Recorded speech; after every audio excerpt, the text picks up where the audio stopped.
Now, as it's getting colder out, one of the things that sometimes you have to do, as or not have to, but some things that you may do as a hand radio operator is help out in cold events. Minnesota loves our winter events, be it a lighted Christmas parade type deal, or a ice castle and a whole bunch of ice sculptures and stuff, or something out on the lake like snowmobile racing, things like that. You end up helping out with some of these events in cold. And there's a lot of ways to... Now, there's two factors, of course. One factor is your body, yourself, staying warm. And there are lots of gear out there geared to cold weather. Essentially, figure out what works for you there. This is hand radio. This is not cold survival.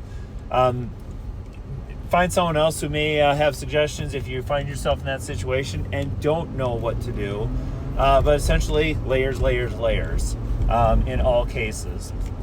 In fact, I got myself a yellow reflective safety jacket that I wear now, so I don't have to wear the vest over the top of it, and it's actually kept me fairly warm amongst everything else all the other layers I put on. But what about your radios? Batteries don't like cold weather. I don't care what anyone says, batteries hate cold weather. Doesn't matter if it's a car, a radio, whatever. But I digress. So, how do you keep your batteries warm so they last? Because if the radio's sitting outside in 0-degree weather, it's going to get cold. Your battery's not going to last nearly as long as it would if it was kept warm. Here's what I did last year when it was relatively cold out. And everyone has their own thing, of course, but this is what I did. So I have a chest harness. I put that chest harness on underneath my jacket. So now my jacket was trapping the body heat in there and keeping the radio warmer. That way it was available. It was hidden, not necessarily hidden for visual purposes, but it was hidden and kept warm when I was out and about and chasing around. I have a speaker mic. Like the visual. I have a speaker mic hooked up to that radio. That speaker mic is sitting outside. It is hung up on my shoulder here. And that is how I use that radio. All the audio goes through the speaker mic, so that the audio's out here. Nothing's muffled. I'm not constantly changing channels because there's one repeater in the area. Or potentially we may have to switch to a simplex if the repeater has issues. In both cases, or in that case, yes, I will pull the radio out, I will switch the channel, and then I will tuck it away again. I suppose because I use Motorola's, they have a Commander mic, I could use that, but no, I'm not worrying about that. All I'm worrying about is my speaker mic having that access. So I have that on me, I have that outside.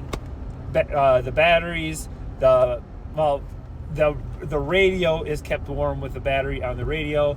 All my other batteries I keep in my running truck. At our events, our vehicles are running the entire time because either it's hot and you want to keep your radio cold, or it's cold and you want a warm place to tuck in and stay warm until that time that you have to be outside. So there's a few options there. But Mike, that's a waste of gas. True, but I fill up my tank before I go there, and one of the places is, we'll say 45-minute drive away and back.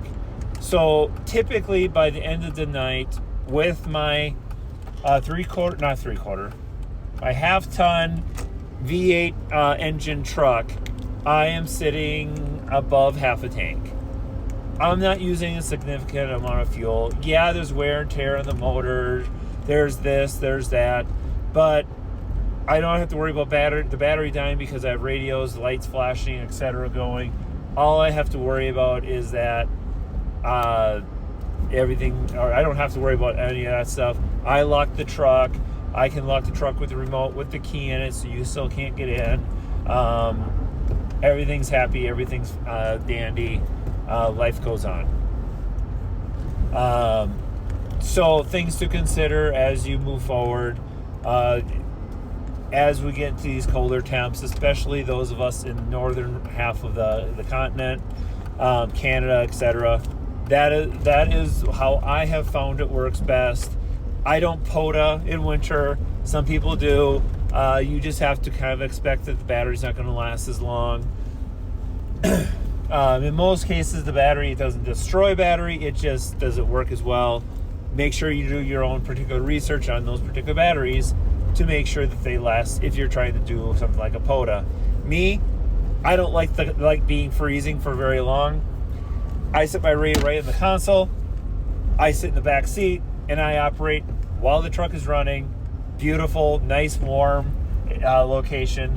Yeah, there's a little bit of noise in there, but it's a little bit of noise, not the end of the world. So things to consider.